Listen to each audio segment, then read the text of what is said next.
Yeah, we're on. Okay, right. If I can introduce myself first. My name is Councillor Tony Davis. I represent South Gloucestershire in the Yate area, and I will be chairing this meeting.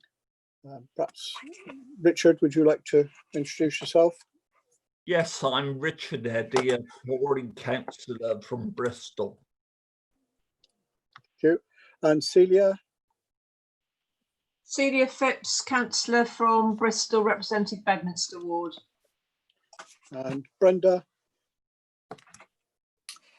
Brenda Massey, councillor for Southmead in Bristol and vice chair. Hang on, I've got to get to it. Where am I now?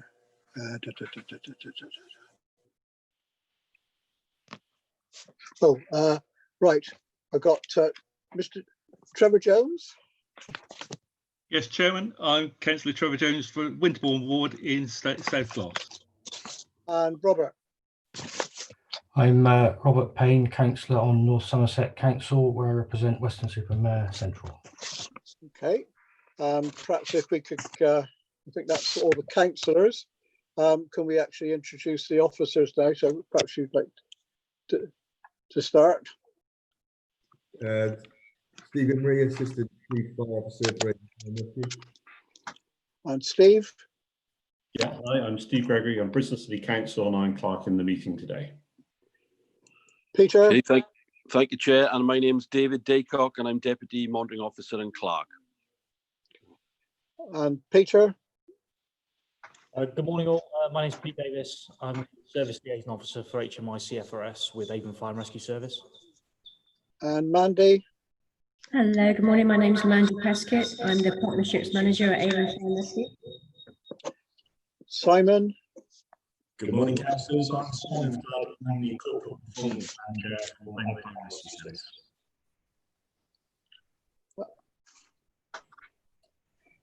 Who else we got? Got Simon Shilton. Yes, good morning, Councillor. Simon Shilton, Assistant Chief Officer, Avon Fire and Rescue. Brian. Good morning, everybody. My name is Brian Harwood. I'm Head of Transport at Avon Fire and Rescue. And Angela. Morning, I'm Angie Feeney. I'm Temporary Director of Corporate Services. And Karen. Good morning, everyone. I'm Karen Schill. I'm the HR Manager. Right. Oh, Simon, you've introduced yourself already. Yes. Yeah. Okay. I think that's everybody. So if we can go to the apologies for absence. Don't think we've had any official apologies, Chair, but obviously Councillor Lake is not with us at the moment. Okay. We've got emergency evacuation procedure. I don't know about you, but I'm not jumping out I'm upstairs and I'm not jumping out the window, so I will go down the stairs first. So I will leave it to your good officers to find out how the hell you're going to get out, and officers will no doubt find ways of getting out. So I don't think we can do that. Declaration of interests. I've looked at the agenda, Chair. It doesn't seem to be any obvious ones, but ultimately it's for members to make a call on that particular issue. Right. Item 4, which is Chair's business. I'm going to say something at the end, but I think it's worth saying it now as well. I think we ought to be congratulating our staff on the fantastic job they've been doing with COVID-19 and all the way they stepped up and did all sorts of other things. I think I'll say a little bit more at the end of the meeting. Thank you. Thank you, Chair. Right, you may want to mention, sorry, Chair, Emma Bowen's father passed away, so we may want to send our commiserations to Emma as well, please. Right. Is everybody aware that Emma's off, obviously, at the moment? So we will, can we send our commiserations to her and wish her well? Yep. Thank you, Chair. Item 5, minutes of extraordinary meeting. If I can go through those. So if I go through them for a matter of accuracy, etc., if I go through the first page, please indicate if there's anything you need to query. Second page. Third page. Fourth page. Fifth page. And that's it. Everybody happy that that's a true and accurate record, etc. Good, thank you.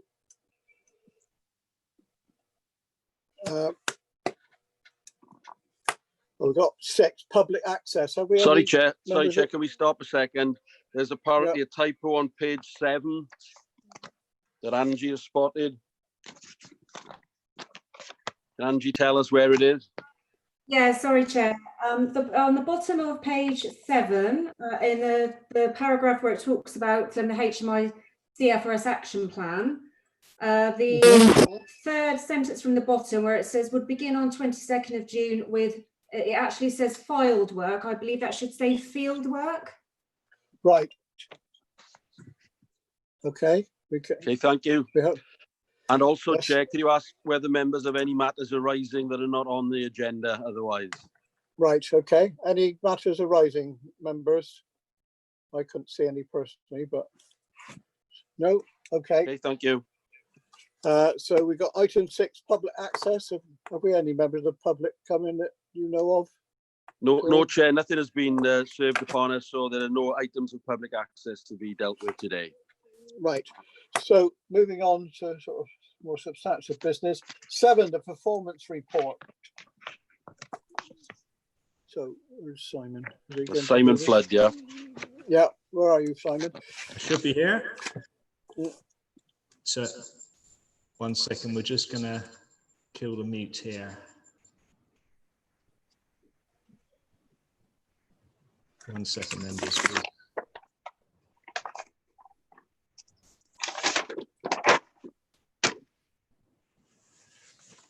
Right, no, 1 second, please. It's all right, Simon. I'm trying to juggle about 2 computers and bits of paper as well. We've got 3 of us in here, and unfortunately, it's creating a feedback loop on the machines. We're just sorting it out for you, if you can just bear with us. Just throw them out.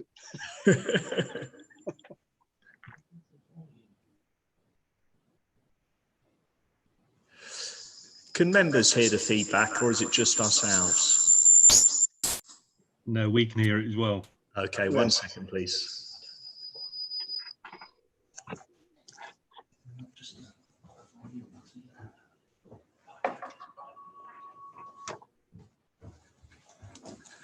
Right, apologies, I think that's sorted. Good morning again, councillors. So the performance report, as we do once a year, is in 2 parts this time. It's the performance for so far this financial year, which is looking at April, May, so the first 2 months of the year, but it's also presenting to members the whole performance report for last financial year, so for 2019-20. So it's in 2 parts. Firstly, dealing with the performance of so far this year, as usual, we'll be referring to 2 documents. Firstly, there is the scorecard, which is Appendix 1 on your papers, which is a summary of all of our corporate performance indicators. And the second part, which is Appendix 2 on your papers, is the target tracker wall chart, which is some of the same indicators that are on the scorecard. And these ones are designed for public display in our stations. You may remember that Councillor Massey, you asked that these be resent out to members, and I believe we started doing that, and I believe that has been interrupted whilst the COVID emergency was on, but we've put that in place to resend them. So that should be happening quite shortly, that the relevant war chart for each station will be going out to the member who is the champion for that station. So apologies for the disruption that those weren't being sent. They were being produced, but we're going to reinstigate sending those out. The first thing I wanted to say with regard to the performance, which actually isn't in the paper, is certainly with the COVID emergency, it was very important to us as a service to be able to monitor activity levels on almost a real-time basis. So for us to be able to achieve that, it was very important that the timeliness of our incident was exceptionally good. I'm pleased to report that we have always been very good at the timeliness of our incident reporting, and that has improved even further. As it is at the moment, there are only 14 of our incidents so far this financial year, and bear in mind we've been to 2,730 incidents. There are only 14 that have not yet been recorded, and all of those are incidents that have occurred in the last few days. So that's less than 0.5% of our incidents have been recorded. And I can reassure members that the performance information about incidents that's on the papers that have been submitted to them was produced after all of the incidents have been recorded. So we're very pleased to be able to report that when we're saying that the number of fires in this period was X, it actually was X because all the incidents have been recorded. And it is something that the Home Office have contacted us about to express their thanks that the timeliness of our recording means that they can provide management information up to the Minister, which is informing the government's position with regard to the emergency. So I just wanted to share that with members. Looking at the actual performance, it is, as you'll see from the two charts, some very good news. Most of what is on there is showing as green. There is one fire indicator, which is fires that are deliberate in primary locations than in other vehicles. And apologies if that's slightly long-winded, but that's the way we measure these ones, where we're slightly off target. And we've had 42 of those incidents so far this year against our target of no more than 38. What I would reassure members is that we've actually had a 5% reduction compared to last year, and the numbers are quite small.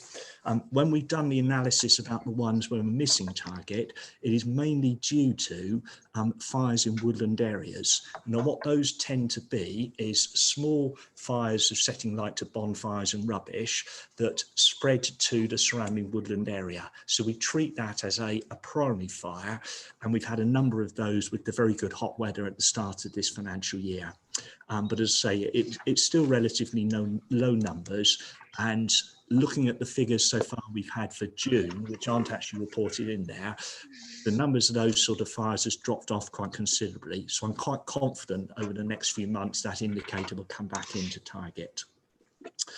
The other things I wish to talk about is to draw your attention to the changes with our attendance at automatic fire alarms in non-dwelling properties that the authority agreed and we implemented in March of last year and has continued to this year, has made a significant difference to the number of alarms that we're attending without any increased risk. So you can see there that we've had 71% fewer alarms have been attended in April and May of this year compared to April and May of last year, which has been an enormous cost saving without increase of risk to us as an authority, which we're reinvesting in our training and our community safety activities. The other thing I wanted to make reference to is the response indicators, where we've moved away from the previous way we were measuring it, which was a more geographical way, to the current new method that the authority approved, which is looking at the risk of the incident. So we've got 3 new indicators, and the first one is for an emergency critical incident, where our target is to get the first appliance on scene from alert within 8 minutes. And you can see on the scorecard there that we're achieving that. And on average, we've been attending within 6 minutes and 46 seconds. The second one is emergency non-critical instance, which is to non-life or risk or fires not involving your property, where our target is on average to get the first appliance on scene within 12 minutes. And we've been achieving that on average within 7 minutes and 18 seconds. And the third one is about non-emergency attended calls, whereas our target is on average to attend within 60 minutes. Again, we've been achieving within 7 minutes and 37 seconds on average. So all of the response standards, we've been meeting the targets. The other things from the scorecard, if you can see the things that are not showing as green, where we have a slight problem, is the return to work interviews, where we've only achieved 39%, which is 22 out of 57 of the ones that we should have done so far this financial year. Speaking to the team who managed that process and speaking to some of the managers, we think there was some lack of clarity about whether the return to work interviews were due for staff who'd been off with COVID related sicknesses, which they should have been, but we think some of them weren't completed because of that. But what can I assure members is that we're very aware that we need to improve upon that, and our resource planning team are looking at putting together an action plan to make sure that there's better reminders and better processes in place to ensure that these are happening. And what we plan to do is to bring a full report back to the committee in October, hopefully telling you about our improvements and letting you know what we've done to try and improve on that. Similarly, with our personal development reviews, our PDRs, we've slipped slightly, and at the moment only 82%, or at the end of May, were in target, which is 581 of 707. So we're slightly off where we want to be with that. Similarly, we're going to put in place an action plan to improve upon that. And similarly, in October, we'll come back to the committee with what we have done and hopefully evidence to show that that is improved. And now we've got a higher percentage moving towards our target, which is to have 95% of staff with a current performance review. The other area I wanted to touch upon with regard to the current performance is the sickness. Now, members will remember that over the last few years, our sickness has deteriorated and hasn't been as good. So far this financial year, so for April and May, we've seen changes in that, and our sickness numbers have reduced slightly.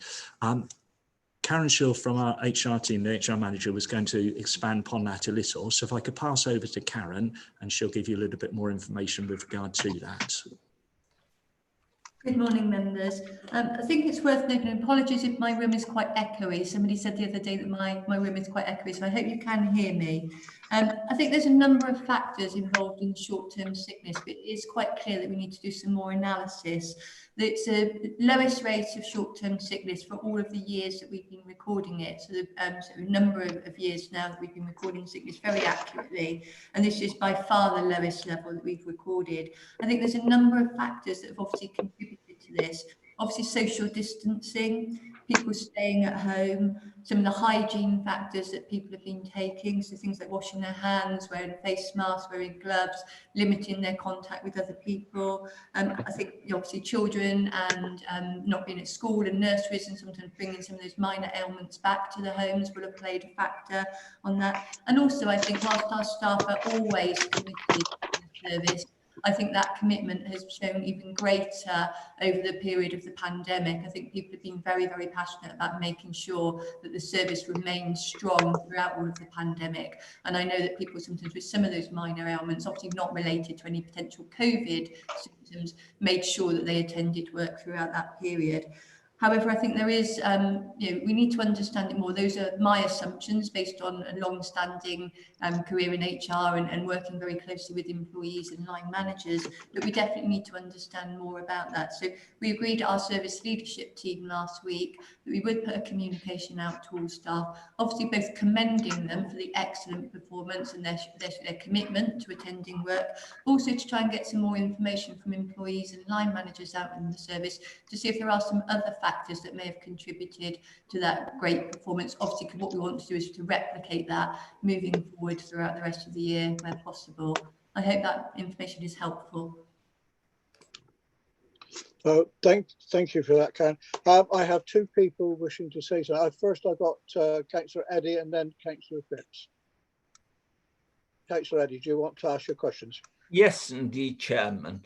Firstly, my congratulations to Simon and his team. It's good to see we haven't lost focus on these matters during the current crisis, Simon.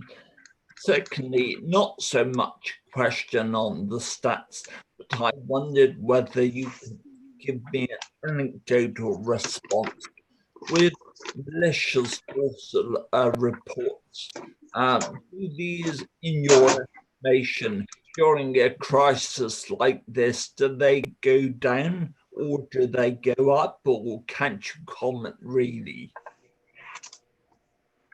That's ready. I lost some of that. Was that with regard to fire incidents and numbers of? Yes, it was malicious false reports. I know our present policy, our change policy on non-domestic buildings has improved the figures. What I'm saying, during lockdown, for example, I know it's unprecedented, but would one expect to see the malicious force reports go up or go down?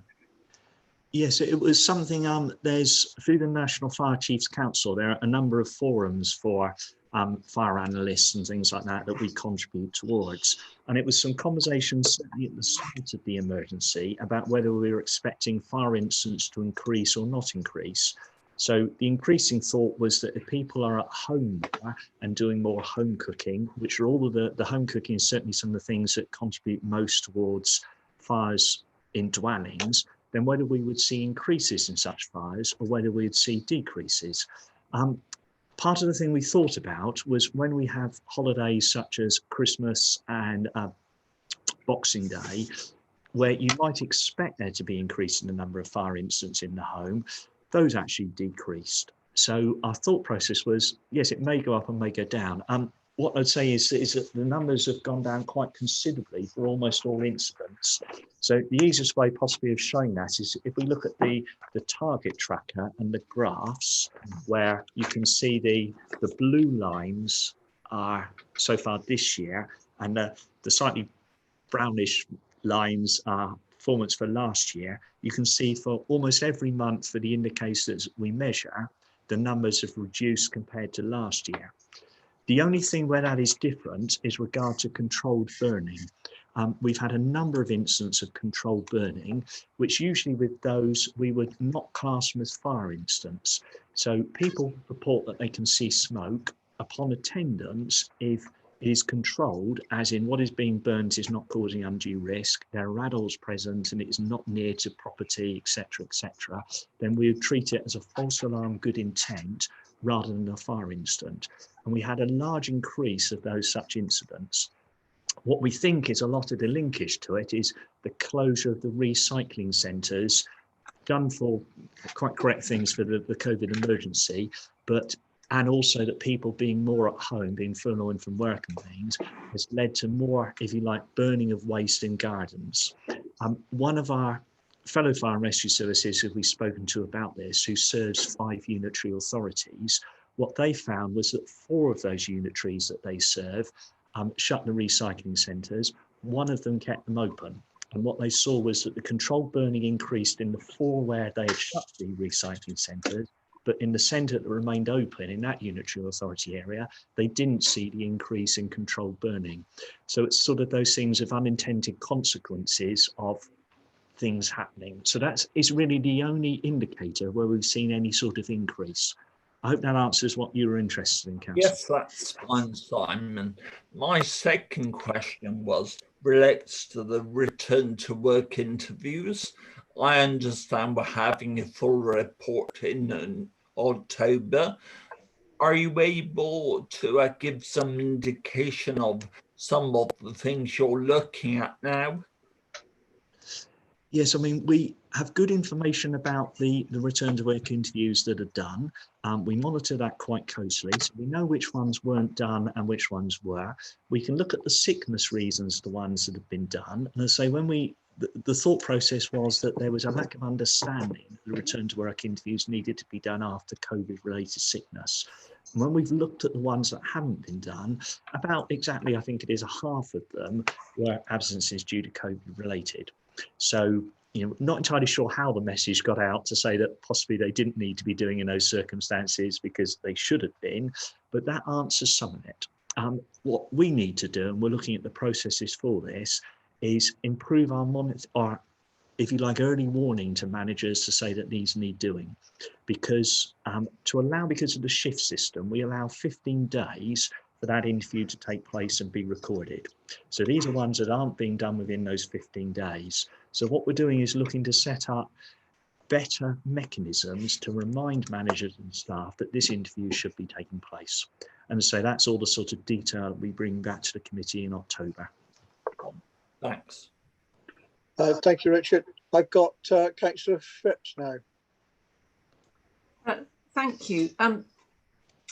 Just Well, I think I might have mentioned this at a previous meeting, but I just wanted to thank the community fire safety team in particular for a very kind action they did. I work on a community hub, and we asked the lady if she was all right and what was troubling her. And she said, you know, the one thing that's really troubling me is my fire alarm, which is bipping, and I cannot change the battery. So I actually rang the authority and they went and the next day and changed it. So I think that was a really compassionate thing that made a huge difference to that lady. So much to that team. Levels have improved, and I understand some like caveats to that. I'm just wondering whether there is some outstanding, you know, what does the holiday and annual leave schemes look like? Are people saving their holidays, or is that sort of going along as you would expect? Sorry, I don't know whether anyone else's sound was breaking up, so I only heard part of your question, Councillor Phipps, but I think you were saying about the sickness improving, but also asking about annual leave and whether that had a bearing on the stats. Yeah. So our annual leave, what we've done throughout the COVID pandemic, because we've remained in a strong position, our staffing levels have remained strong throughout the pandemic. So in most cases, staff took their annual leave as planned, but we did have some degree of flexibility that obviously people's holidays, particularly if they were travelling abroad, were obviously cancelled. And so there was some flexibility. If available leave slots, it gets a little bit technical sometimes in terms of operational leave and how it works and the complexities.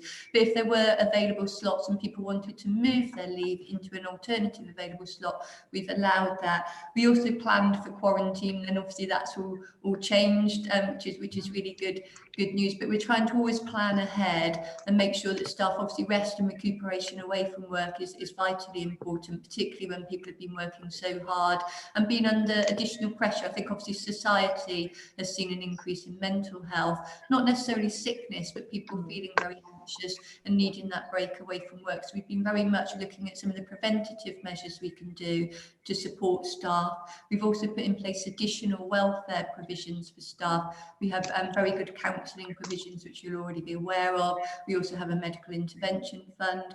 But what we also did was some of our staff, as you will be aware, volunteered to help South West Ambulance Service, to volunteer to drive ambulances, and also to volunteer to do body recovery, particularly within the Baines unitary. So obviously those are particularly difficult jobs, and at the start of the pandemic we didn't know the extent of the work that they would be involved in and some of the additional traumatic incidents that they would be involved in. So we put out of hours counselling services in place so that anyone that was finishing a long 12-hour ambulance shift could then access a counsellor immediately and diffuse at the end of the day. So I think all of those things, those proactive measures, are really, really important, and hopefully that has also contributed to reducing the levels of sickness. So I hope that answers your question. Thank you. Okay, I've got Councillor Trevor Jones and then Councillor Robert Payne. Thank you, Chairman. Simon, thank you for that explanation of the deliberate fires. One of those would have undoubtedly been down to myself, because I reported one that, well, my wife was out dog walking in Stoke Park, and I was able to advise the desk of the best entrance to use, because it was part of my council patch for 12 years. They found out it was smouldering leaves and things with a vagrant attending, and his comment was, "Why have you called them? I could have urinated on it to put it out." And and my wife made it very plain what she would actually do to him given the chance. So yes, it's one of those where we all know there are certain areas suffer badly with that kind of incident. Right, Robert, you wish to say something? Yeah, thank you. I was just going to ask about the home fire safety visits, which obviously have dropped off during the pandemic. And I was wondering if there was any plans to bring them back up to normal now that the lockdown is easing and so on.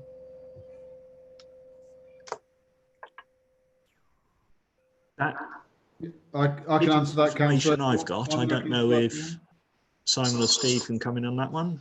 Yeah, certainly. So, Council, what we're trying to do now as part of our recovery plan from COVID-19, not just our home fire safety checks, but also how we support businesses as they start to open more, and in particular the arrangements they're putting in place to ensure that their workplace is COVID secure, ensuring that we work with these businesses so that they don't also, when making their business COVID secure, they don't make it unsafe from a fire safety legislative perspective as well.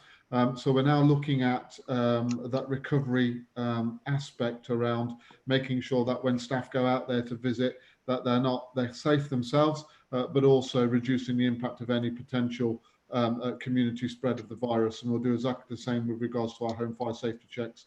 So we should start to see a recommencement of all of our community safety activity, both from a business and a home perspective as well. Thank you, Simon. Can I ask the other? Sorry, who's? Can I ask the others?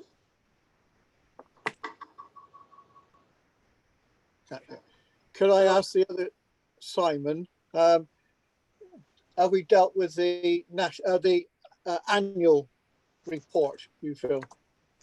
Yes, thank you, Councillor. Yes, so the other part I just want to make reference to is the annual report.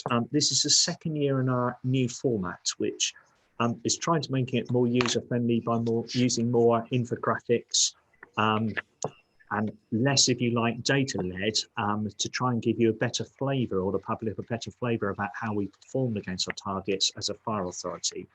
I won't go through it line by line because members have had a chance to read. Once we've approved this as a committee, we'll be publishing this on our website, both externally and internally to our staff. Two things I just wanted to make reference to. Members will be aware that after fire incidents, we send out customer satisfaction forms to the people who've been victims of fires, and that's both to dwelling fires and non-domestic fires. Those go back to a research company who compile the results for us and give us updates on what people have thought. Two things that I make reference to in the report that we found out from those surveys. The first one is on page 3 of the report, where under the how we are doing section, it just gives a headline figure of people who've expressed their overall satisfaction with the service they provided by us as a fire and rescue service at emergency instance. And I'm very pleased to report that 93% of respondents said that they were very satisfied with the service they received in an emergency.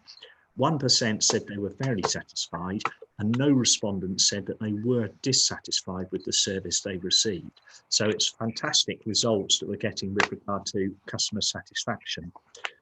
The other thing I just wanted to make reference to, which is on page 7 under the response and call handling section, the last paragraph of the response section, similarly, we asked people who've been a victim of a fire about their experience of how quickly we've arrived as a service to deal with the incident. So the reason we do this is basically as a validation or a check against our response standards, because we can set response standards, but you do have that difficulty when you're setting standards and you're speaking to the public about how quickly they wish the fire service to arrive, is that's almost an impossible question to answer. How quickly do you want the service to arrive? Well, as quickly as you can. But really, that's what we try and do when we set the response standards. What is an acceptable standard based upon the resources that we have available? But what we do with regard to validating that, as I say, is ask people through our customer satisfaction forms.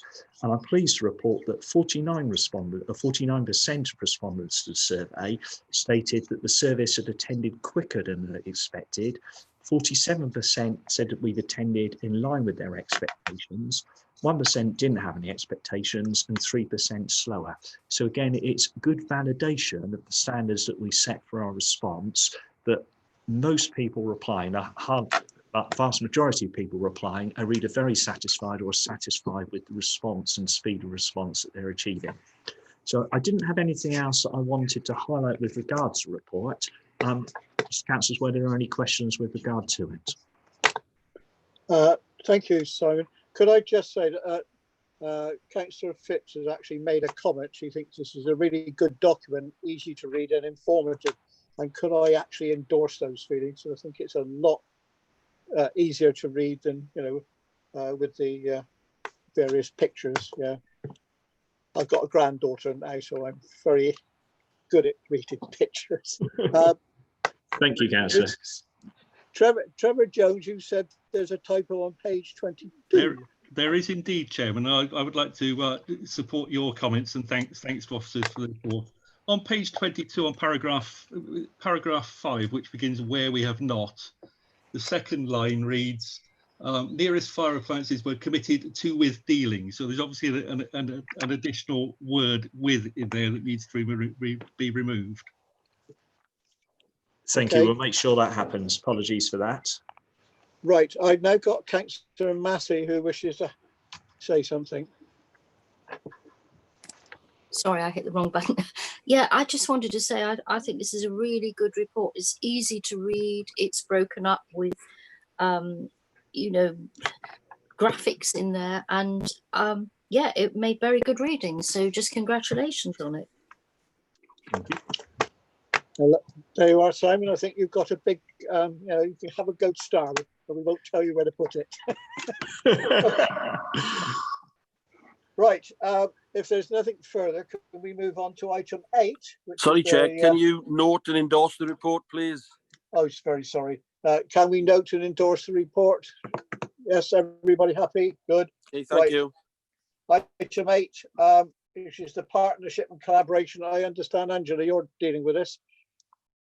Thank you, Chair. Good morning, members. I'm going to introduce the paper on partnerships and collaboration, but Mandy Peskett, who's our partnership and collaborative working manager, we're going to do it as a bit of a double act because she's the lead in this area and is really kind of enthusiastic for all things collaboration. So I'll kick off and then Mandy will come in. So this is the first PRSC report on collaboration. And it's this committee because of your term of reference, which is to ensure that the service works collaboratively with other fire and rescue services, emergency services, and the local resilience forum. We've had a range of partners for many years, but collaborative working came into sharper focus, as you'll know, with the Policing and Crime Act, which introduced the statutory duty to collaborate where it's in the interest of mutual efficiency, and also the launch of our collaboration strategy. Our collaboration strategy lays out our ambitions in relation to partnership working locally, regionally, nationally, and also internationally. It also sets out our strategic intent to work with partners in a range of different areas, including sharing estates and assets, operational response, community initiatives, marketing and communication, and the consideration of sharing functions. We keep registers for all our collaborations, formal partnerships, and our home fire safety visit referrals. And I'll ask Mandy to give you a snapshot of the range of partnerships we currently have shortly. We've also got a system and a framework to ensure that the partnerships we enter into complement our service vision and priorities.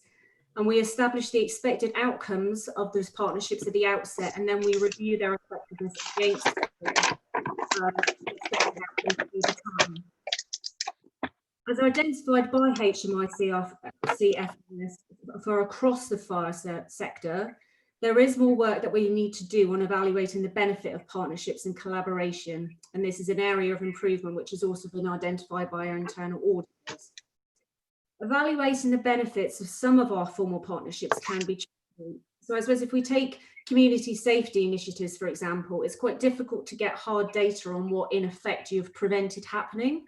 So therefore, we need to have a blend of evaluation tools and indicators of success, and a blend of different types of data. So both your quantitative data and hard data, but also your quantitative.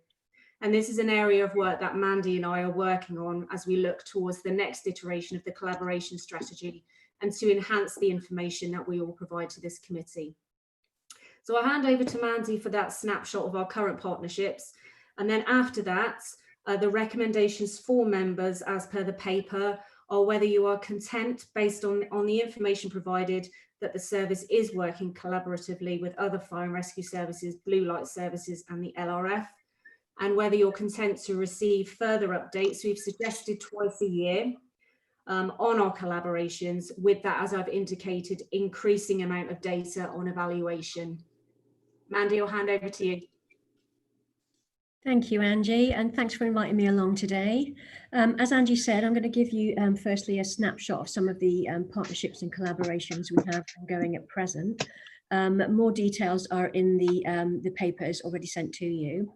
If I start off with shared estates, we have a number of collaborative arrangements to share our premises across our service area, first starting with police and fire headquarters, where we currently house our own headquarters. We've got also working with the police, shared space at Nailsea, Yate and Chew Magna fire stations, so that neighbourhood policing can continue in those areas, and they have a base at which they can spend some time, use as office space, recharge laptops, etc., etc. The British Red Cross use our premises and our land at Hicksgate Fire Station to house one of their vehicles, and also they carry out some training at Hicksgate. The NHS come onto our premises. There's an arrangement for them to use various fire stations across our service area to deliver their blood donation service, which in turn keeps the price of blood down, because monies that they would usually have spent on rent for providing that service can be utilised elsewhere in the NHS and keep the cost of blood donation down. So that's a small snapshot of our shared estates arrangements. We have some medical response arrangements where we work with South West Ambulance, where they have difficulties in responding to emergencies quickly due to reasons such as traffic, etc. We support them by mobilising firefighters from a couple of our stations to emergency incidents, who can provide medical support until the ambulance service can get there. That training for that medical support is provided by the South West Ambulance. On the subject of medical response, we have a South West Emergency Services collaboration arrangement with our regional fire and rescue services, where we provide a response again to the ambulance service where they're unable to gain entry into a premises, and where they believe they have concerns for a person's well-being. So again, the ambulance service can call upon fire and rescue services to gain entry to those premises where they can't themselves. So that's Southwest Regional collaboration is one of a suite of collaborations we have regionally. The others include body recovery, missing persons, and requesting assistance. And more details are available if you require. Moving on to our prevention activities, partnerships and collaborations. We have working groups covering water safety and road safety in our service area. We belong to a couple of first contact schemes. First contact schemes are multiple partners coming together to enable us to cross-refer across each other's services.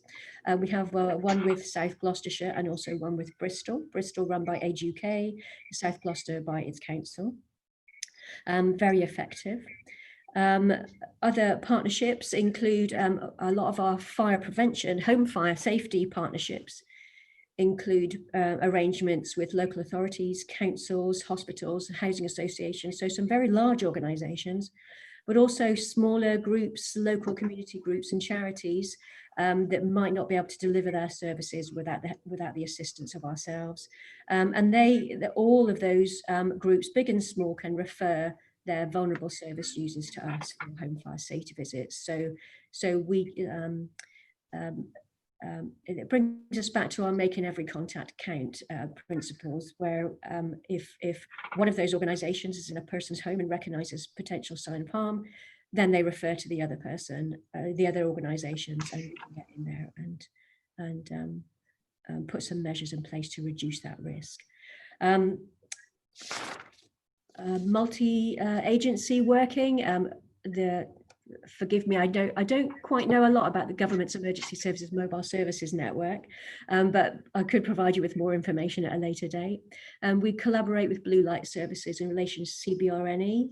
We've recently appointed a new community resilience officer working at our fire station in Winscombe, who is both a police community safety support officer, a police community support officer, and also an on-call crew manager at that station. So he's providing both fire and rescue service and police support to the community.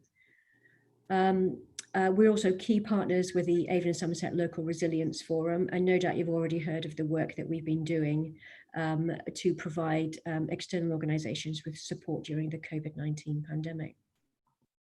So that's a snapshot of some of the formal and informal partnerships and collaborations we have at the moment. And as Angie mentioned, these are recorded on registers. There's 2 separate registers, and the collaborations are separated from our fire prevention, both our safety visit activities, purely because of the size and the volume of partnerships we have for our fire prevention activities. So that's the only reason that they're separate, just for ease of use. And those registers can be made available to you. They're available to all staff on our intranet, so everybody can see how we're doing. Regarding management of partnerships, very quickly, I wanted to quickly go over the procedures that we have in place to ensure these are functioning as efficiently as possible. We have set up arrangements that ensure that any partnership or collaboration activity aligns with our service plans, service objectives. We document the resources required. We have to be able to deliver the commitments that we give to these partnerships. So we document the resources required and how we're going to provide those. Performance management from the very outset, setting up partnerships and collaborations. We must decide how we're going to performance manage that arrangement to ensure that it's a success and be able to take actions if it looks like it might not be. We need to record any associated risks and how we're going to mitigate those with risk assessments in place if necessary. There are some key documents and agreements that need to be created. And for all of our collaborations, we will have an exit strategy so that if either party should wish to leave, there are the procedures to follow so they can exit, but also how we're going to manage the consequences of a partner leaving an arrangement and the impact it's going to have on the fire service. So setting up partnerships and collaborations are authorised, and a lot of the groundwork is done before the partnership gets started even. All our partnerships are subject to annual reviews, and those reviews will include a look at the performance of the partnership and how it's performing a year later in comparison to what the initial expectations were. Looking at what went well, what went not so well, and any lessons learned for the future, because we should always learn as we go through these partnership journeys. Any changes to resources, initial commitments, repercussions of those changes, including financial. Again, any changes to risk, how we're going to manage that, stakeholder feedback, and justification for continuing or closing the arrangement. So following these procedures, we can properly manage our partnerships and evidence how they're working, where they're working well, and take actions where they're not working so well. And everything can be documented and available to service management. So these setup and review processes will inform future PRSC updates, and the registers also will inform future PRSC updates. Any questions?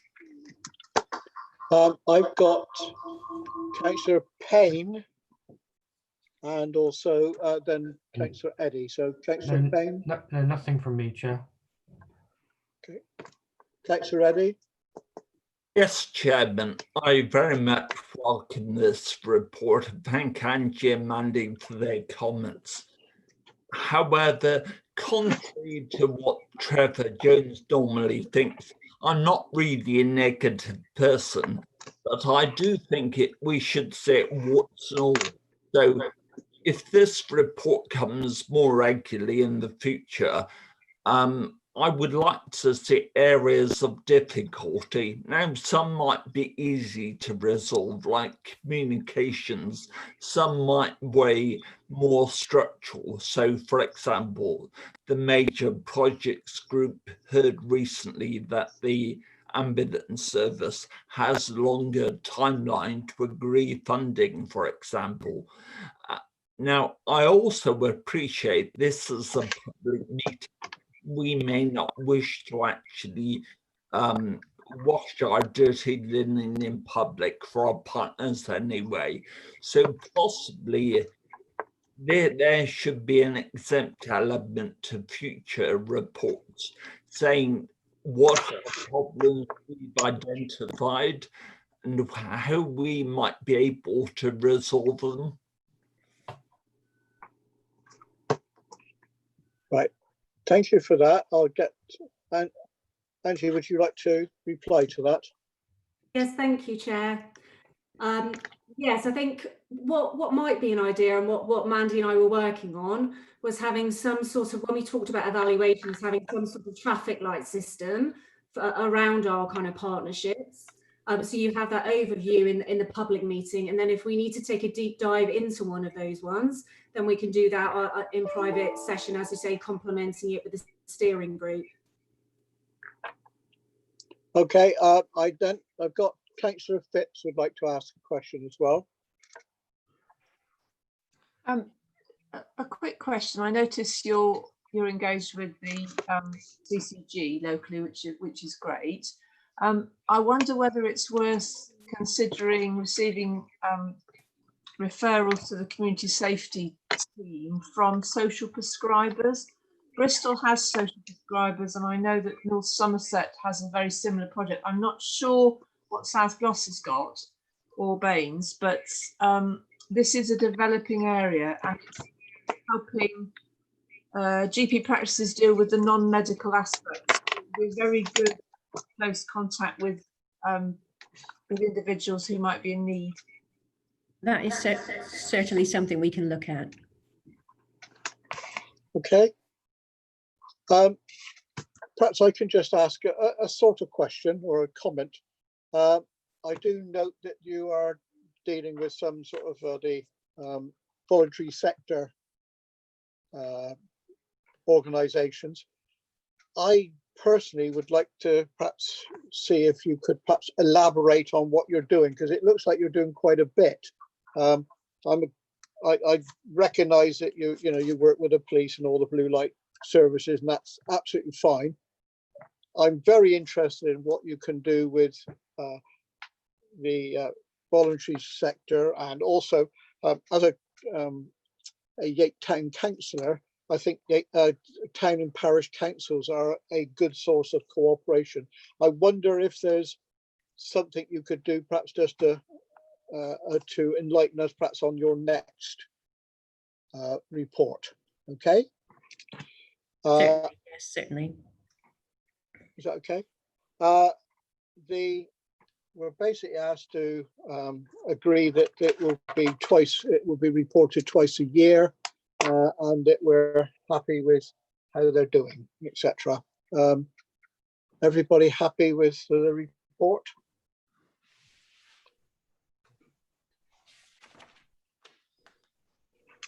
Perhaps happy to agree, Chair. Yeah, happy to agree, everybody. Yes. Thank you. Thank you. Right, so if we go on to item 10, yeah, and that's the HMR, I get that lot, action plan. I think, Chair, actually it's item 9 first. Oh, I beg Sorry, Chair, you've got item 9, yeah, the verbal report. I skipped past it, I'm very sorry. No problem, Item thank you very 9. much, Chair. Thank you very much, Chair. Thank you for that. Good morning, everybody, again. Okay, so the fleet strategy is more or less available now. It will be available to read very soon. It's been developed with a clear line of sight of the 2019 service delivery support strategy, which had a number of commitments for the fleet department within that. Some of those being people, collaboration, end user, reduction in carbon, research, stock management, telematics, risk, and vehicle availability, all pretty business as usual products which are embedded within this strategy. In relation to vehicle replacement, there are some key influences for the vehicle replacement strategy. The risk profile of our fleet is clearly going to be one of them. The effective firefighting capability of our fleet needs to be considered. The effective reliability of that firefighting capability, is it functioning when it needs to, etc. Suitability to the users, all of these things need to be considered within the risk profile. Environmental changes are a massive part of this strategy, and they're highlighted throughout. The exhaust emissions, obviously, we need to improve this continually with our underlying requirement to reduce our embedded carbon expectation, and of course the clean air zone legislation which is coming in. Other influences such as utilisation, we've in our ancillary fleet, we've already installed telematics, which has given us information. It's been unfortunate we've had the COVID situation, which hasn't given us clear detail at this point in time, but we'll be able to be more accurate with how we're using our vehicles and how we deploy them appropriately across the region. Cost undoubtedly plays a part. Financial constraints within the organisation will obviously influence what and how and when we replace vehicles. Fleets have included in the strategy considerations for improvements in, which could include consideration for a chassis replacement, retro exhaust treatment systems, refurbishment, and possibly even delaying a replacement if it's appropriate to do so. Reliability is a big one for the organisation. If the more reliable we can make our fleet, the better we can manage its locations and requirements. And sustaining that service is ultimately what the replacement strategy needs to ensure it succeeds with. And there are one other consideration influencer in relation to this is the concept from build time. It's currently sitting at about 18 to 24 months from position when we decide we wanted a fire appliance to the time when we can get it on the run. So again, this is one of the things which we have to take into account when we're structuring our replacement plans. Those considerations are all put together. The strategy defines some outcomes, and these outcomes are there designed to give us the best value for money for our investment. So the frontline asset in the strategy is predicted to have a life expectancy of 15 years. Beyond this, the reliability becomes unpredictable and the access to components becomes increasingly challenging to obtain. This also aligns to the NFCC recommendations for a fire appliance, or it's at the actually limits of the NFCC recommendations. So I think we're in the right place. We talked about premature replacement may be considered, and there will be a number of reasons why this could be the case. If the natural replacement cycle, for instance, fails to enable the vehicle to be compliant with legislative needs, and that's probably more where our clean air zones are probably hitting us. Some of our vehicles within that aren't currently within replacement schedules to meet that replacement at the same time as the clean air zone commitment. Obviously, replacements will be occurred if a vehicle was written off, and effective reliability can't be sustained. We'd have to have a review if we can't provide the safety for our communities and our staff with the vehicles which we're operating. Equally, there might be anticipated extensions to vehicles, and these again would be on a case-by-case basis. Vehicle utilization might indicate that there might be a reviewed approach to the way that vehicle is operated, in which case that would take probably a little bit more time to review. Ancillary assets we're putting on a predicted life of 5 to 10 years at this point in time. We've got some evaluation with the utilization of the ancillary fleet, as I discussed, through the telematics at this point in time, and that is already identifying surplus vehicles within our operation. As on a case-by-case basis, when those vehicles are identified, we're looking for redistribution within the organisation. We have an activity on at the moment where we've been able to save a replacement, or we're hoping to be able to save a replacement against an unutilized or a less utilized piece of equipment. So taking all those considerations into place, we have a replacement plan which runs for approximately 20 years. It can run further if necessary, which annualizes our expected costs across that period. There's been a lull in our replacement at this point in time. We have, and as a consequence, our average age of our frontline vehicle is 9.6 years. That is below the curve, behind the curve where we want to be. I mean, the ideal utopia for that would be probably 7.5 years on a 15-year cycle replacement. We have got the 7 new vehicles coming, but yeah, there's more work to do. The value of the frontline appliance assets is estimated at 25.1 million at this point in time. We have approximately 1.8 million of ancillary fleet within that as well, to be considered on top of that as well, sorry. The ancillary fleet isn't in such a bad position from its age perspective. It's currently sitting at 7.5 years in its as its average age. So we're comfortable with how that is planning forward. So from the outputs of that replacement plan, I then commit my capital bids for consideration with the Fire Authority. As you understand, they're already through at this point in time. The strategy labours on the engagement with the frontline users and, of course, the engagement with partners and other FRS teams. So in many occasions, we don't want to reinvent the wheel, but we do want to make sure that we're doing the best for everybody which we can, and obviously the value for money element within that. The replacement strategies will consider neighbouring and further afield other fire services which might be applying similar equipment at the same time, and where we can get economies of scale, we'll certainly be looking within the strategy to explore that.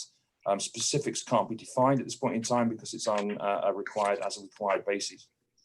From that position, we start to develop the specification, and of course we take it to the market. So at the moment, the critical considerations within our fleet are the fleet age and the environmental compliance. A short-term plan is to develop to improve this position. That more or less explains our replacement plan. I can go in to talk about more statistics around the fleet if you like, but I think that demonstrates how the replacement of our fleet together at this point in time. Are there any questions? Just check a second.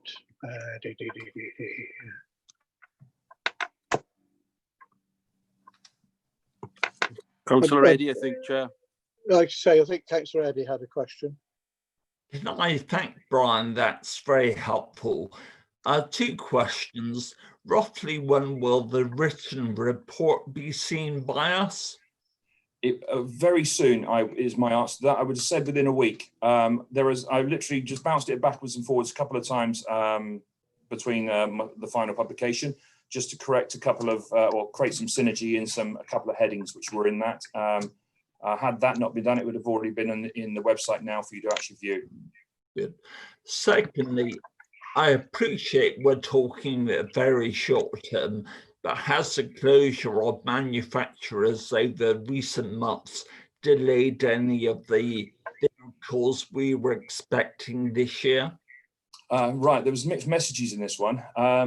So our fire appliance replacement product going at the moment, we had planned for January this year, or between December and January this year. Sorry, December this year, January beginning of next year was when we were expecting them. Recent communication indicates that they're still in the right place for that. However, there's a realistic expectation that might push back 2 to 3 months. We haven't had confirmation from the chassis delivery yet to say that they're going to be available, and they are due to arrive with us in September for the production to begin. I think the biggest impact in the COVID situation is around perhaps our improvements in our ancillary fleet. Some of the more appropriate vehicles, which we would probably want to consider, are in short demand, and we're seeing an actual lag time on ancillary fleet availability. So, 6 to 12 months just to buy a car suitable with the appropriate emissions expectations we want for our organisation. So, at this point in time, I think the supply line hasn't really fully brought itself back up to speed. There's a lot of surplus in the system because it hasn't moved out to the organisations, other organisations, and there is a descaling of other fleets in the country at the moment. So that's providing some opportunities we might want to take advantage of. But I think until the secondary and third level supply lines start to become more identified from this COVID situation, I don't think the picture is particularly clear yet, I'm afraid, Councillor. Okay.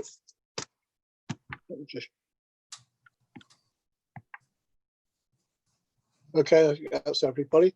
Okay, can we note this report? Just note the report, Chair, thanks. Yes, everybody happy? Good, splendid. Let's go on to item 10. That's you, Peter. Yeah, good morning, members, colleagues. Thanks very much. So members will recall that part of my day-to-day activities is to provide tactical liaison with colleagues in Her Majesty's Inspectorate of Constabulary and Fire and Rescue Services. As you've already noted, Chair, that's a bit of a mouthful for regular use. So I'll abbreviate that either to HMIC FRS or probably more likely just HMI during my report. Members will recall that this is a standing item on the committee's agenda and presents the latest approved version of our HMI inspection action plan for members' consideration. The version attached at Appendix 1 to your report is the latest available approved version as of the submission date deadline for papers for this meeting. Although members also note that the inspection action plan is subject to active management on a monthly basis by the service leadership team. So whilst we committed that the latest version will be tabled to the PRSC at each of its meetings, and that was agreed, you'll remember, by the full Fire Authority back at its meeting on the 26th of March. That was in part response to the recommendations coming out of Dr. Baker's statutory inspection, such that our inspection action plan is subject to member-led scrutiny. So you'll see from the pie chart on page 1 of report number 10, which is actually page 37 in the whole pack, the pie chart indicating there are progress against the 103 actions included in the plan, which are there detailed to mitigate against all of the causes of concern and areas for improvement identified by the HMI in its first inspection of Avon Fire and Rescue Service back in July 2018. You'll recall that report was published in December of that year. The table on page 38 of your entire pack, it's page 2 of report number 10, gives you a breakdown of how we are doing against actions under the effectiveness, efficiency and people pillar, and the comparative numbers provided in the brackets after each of those numbers provide an indication of how we have progressed since you last received a copy of this HMI inspection action plan at your January meeting, bearing in mind the scheduled April meeting was cancelled because of that very the early stages of lockdown. And I think probably at that stage, obviously our unfamiliarity with virtual meetings via platforms such as this. The majority of the rest of the covering report gives you the usual background to date to our HMI inspection process. None of that is really new, but I want to update members on HMI inspection activity following lockdown due to the COVID-19 pandemic. So if we turn to page 43 of the entire pack, you'll see there that on the 13th of March, Sir Thomas Windsor, who's Her Majesty's Chief Inspector of Fire and Rescue Services, wrote to all fire authorities on the 13th of March, confirming that due to the pandemic, HMIC FRS inspection activity, which required any appreciable input from Fire and Rescue Services, would be suspended indefinitely, and that they would then inform us as and when they proposed to recommence inspection activity as a result of the developing situation with respect to coronavirus. You'll recall that we were already some way down the road in our second inspection. We were allocated to tranche 1 of round 2 of HMI inspections.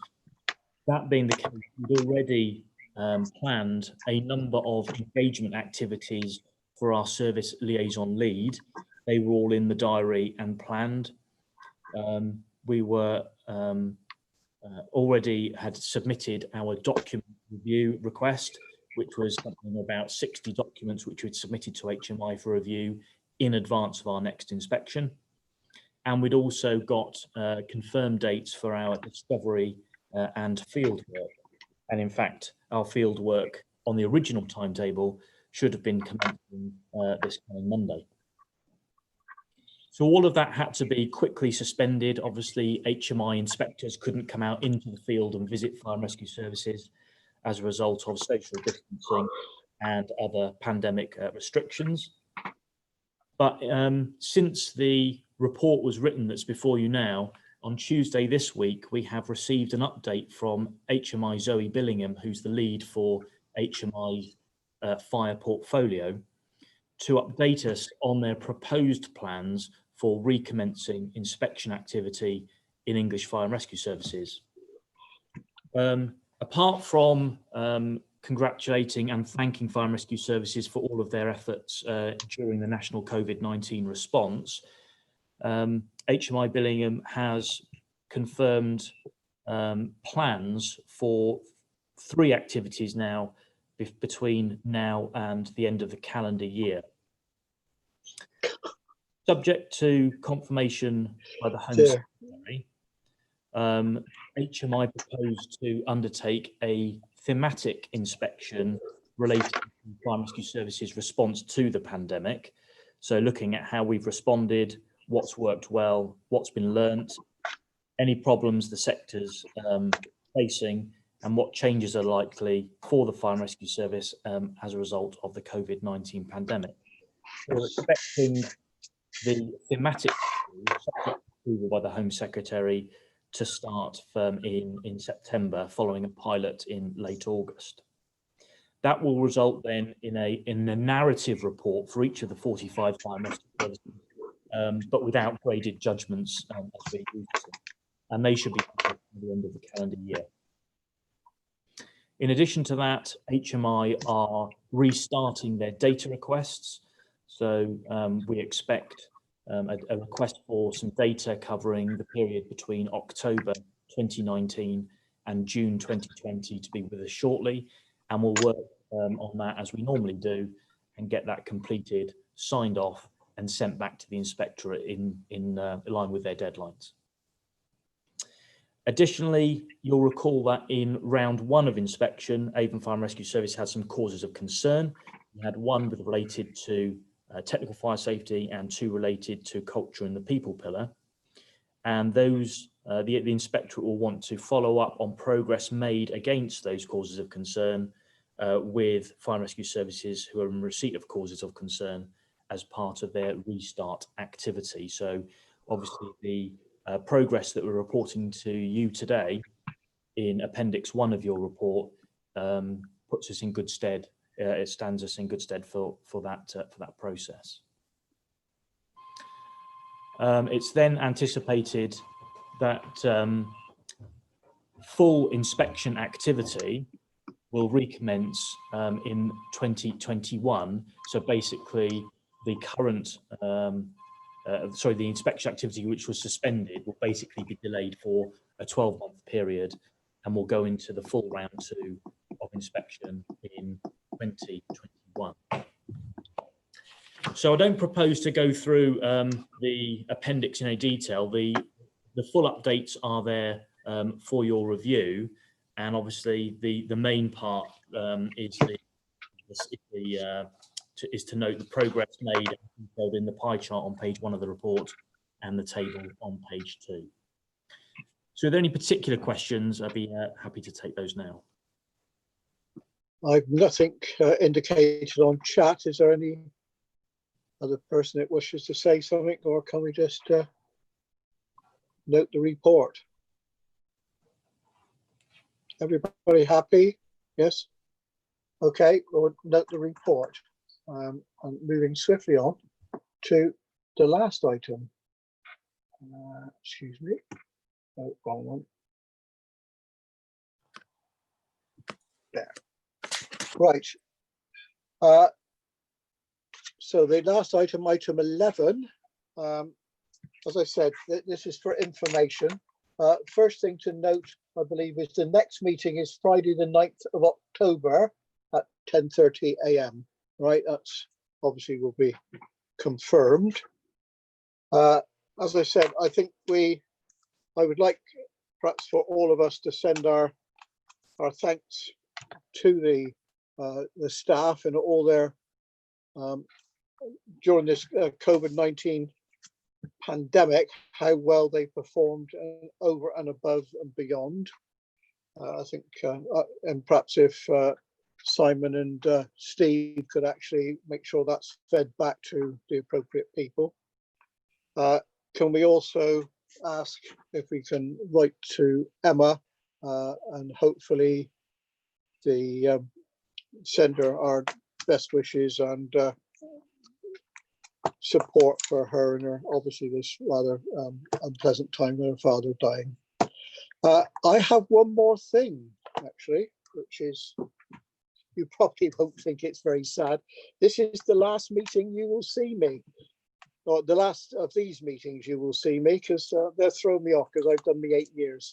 Can I just actually thank all the members and staff for their kindness and their help and support. I really have appreciated it. I think that certainly this committee works well.